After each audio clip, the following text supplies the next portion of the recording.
and the trade union movement, the essence of trade union membership, is bring people in to campaign together for that fair, decent and just society, as I happily hand the microphone over to Mick Lynch.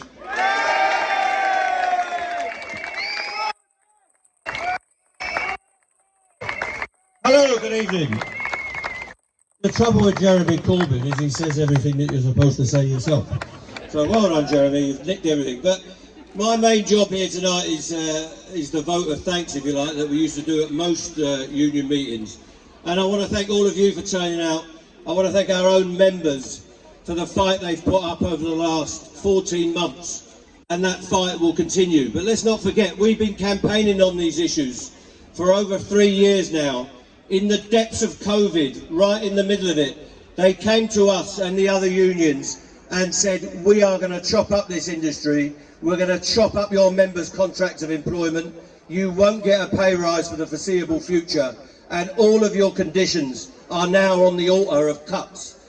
And we've been fighting that for the last 3 years, and we're going to continue to fight for that, because what they're telling us to do in this industrial dispute is give up everything you've negotiated, everything that our forebears handed on to us in terms of terms and conditions, pensions, pay, rostering, whatever you want to name, which is really important on a 24/7 railway. You've got to give that up for a poxy 9% over 4 years. And we're saying, we're not having it, we're going to keep this fight up, and we'll keep going until we get an agreement that we can support. And what we've got here tonight, and what we've had all across the country, I've been up in Edinburgh campaigning, in Berwick in the north of England, and our members from Berwick were here tonight and have had to travel back. We've got Liverpool, Wigan, people from all over the country. Newcastle! Everywhere we've gone, Newcastle. I'm not going to name them all, it's a big railway, there's 974 stations. Everywhere we go, from Edinburgh to Penzance, the communities are coming out. Accessibility groups, our disabled brothers and sisters, people with visual impairments, people with hearing impairments, people with learning difficulties, people who just don't want to be ripped off by the algorithm and artificial intelligence, which is what you're going to get going forward. Not the human hand or the human smile or the kind gesture. You're going to be delivered your ticket via an app, and they will sell you the ticket they want you to have, not the ticket you need or the best value. So this is a fight for the future. It's a fight for the future of the railway workers. It's a fight for the future of our communities. People up and down this country are sick and tired of their communities being hollowed out. Our post offices are being closed. Our pubs are being closed. Our banks have withdrawn from the high street. Everywhere we go, all the community assets are being hollowed out in the name of profit, in the name of modernisation. That is the most abused word, along with reform, modernisation. It's cuts, cuts, cuts. That's all we get from this lot over here.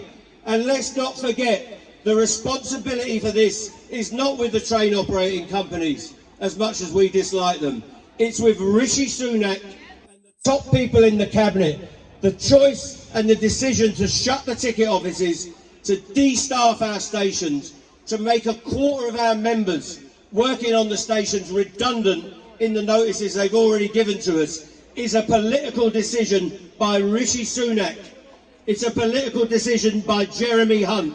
He's taking on the consultants, he's taking on the junior doctors, he's taking on the railway workers. Well, the message has got to be from all of our communities. We are united as a working group, as a working class, and we will fight these cuts in our council services. We'll fight them in any service that's provided, and we want services for our people. The NHS, education, care, council services, whatever it is, these belong to us. These are national assets, and we will protect them with all our might. So what we've got to learn, and what the Labour Party must learn, and anyone that wants our votes, whether they're in the Scottish Parliament, the Welsh Assembly, Westminster, in the mayoral halls or in local authorities, if you want working people to vote for you in the coming elections, You've got to deliver an agenda for working people. That means in the workplace with the New Deal for workers, getting rid of these anti-trade union laws, giving us the right to strike, giving us sectoral bargaining for every worker, workers' rights from day one. All of that stuff. You cannot have proper public services without proper pay terms and conditions for public sector workers. So we demand our rights. We will protest for our rights. We will fight for our rights, and we will take industrial action. We need these anti-union laws repealed immediately. The trade union movement must commit to defying the minimum service levels, non-compliance and non-cooperation with anti-trade union laws going forward. We've got to do whatever it takes to turn over this injustice. We've got to fight for our stations, fight for our people, build a new working class movement based in all our interest groups, the disability groups, the identity groups, the people struggling against poverty have all got to be brought into our working class movement. We've got to stand up for ourselves, not rely on the professional politicians and the shysters. Let's have a working class movement that serves our interests, that serves our people and wins for our class. Solidarity, let's get in before the rain comes. There's a storm coming, make sure the Tories feel it, and let's win for our class and for our people. Thank you very much and good night.